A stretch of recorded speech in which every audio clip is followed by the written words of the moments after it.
AC compressor in good conditions, not cracked, broken, no bolts missing, properly mounted to the engine. It is belt driven.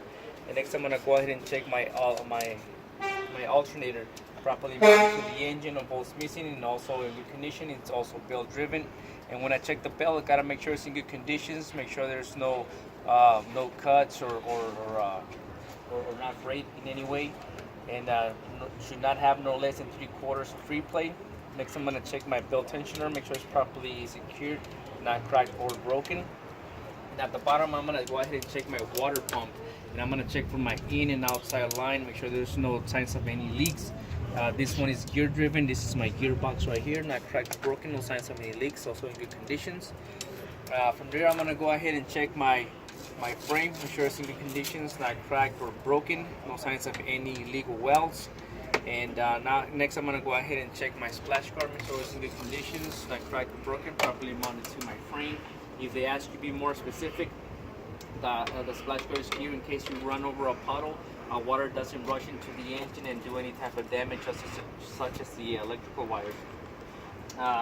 From there, remember guys, if they only tell you to check this side of the truck, you're gonna say the leaf springs, the hanging supports, and the tire bumper stopper. Top bumper stopper. But if they don't, you only say this part right here, and you jump into the other side, and you say, when you finish, you say the same way I check the right side, the left side, the same way I will check the right side for my tire, and you save time.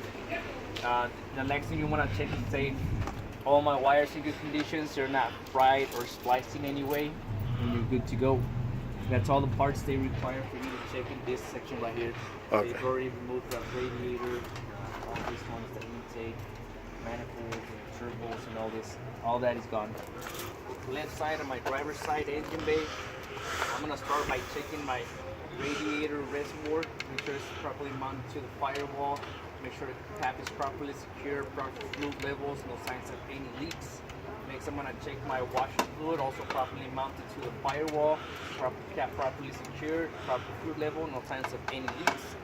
And from there, I'm gonna check my power steering pump reservoir, cap properly secured, no signs of any leaks, proper fluid level, properly secured to the bracket, and the bracket properly secured to the frame. And then from there, I'm gonna go ahead and check my airlines in here in general, make sure they're all in good conditions, make sure there's no cuts, and make sure there's no signs of any leaks. This is very important. This is all your air brake airlines. From there, I'm gonna go ahead and check my air brake compressor, properly mounted to the engine, lines running in and out of it, no signs of any leaks. This one is gear driven. This is my gearbox in good conditions, properly mounted to the engine, no bolts missing, no signs of any leaks. From there, I'm gonna go ahead and check my power steering pump, properly mounted to the gearbox, no signs of any leaks, and no bolts missing.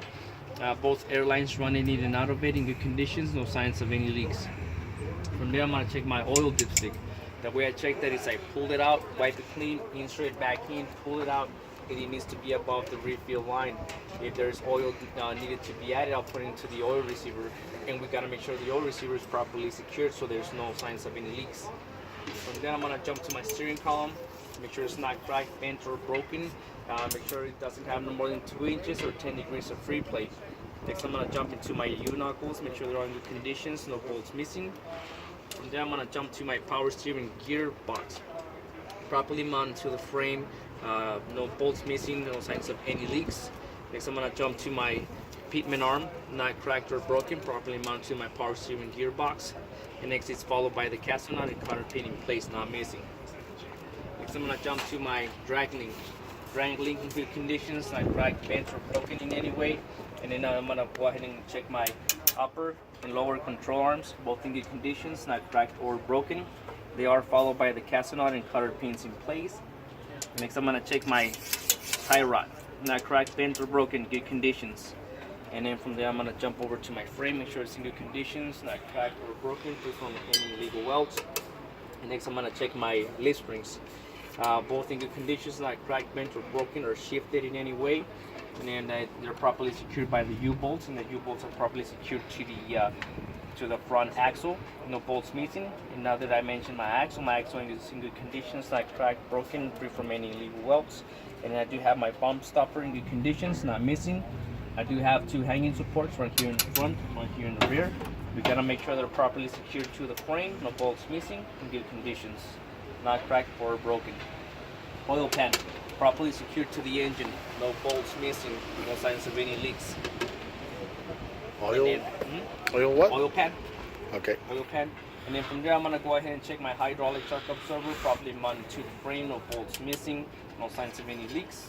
Next, I'm gonna check my air lining, in good conditions, no signs of any leaks. Next, I'm gonna check my air brake compressor. This one does not have any spring brakes, so it's fairly smaller than the back ones. And I do have my slack adjuster and my 2 push rods. Make sure they're both in good conditions, not cracked, bent, or broken, no pins missing.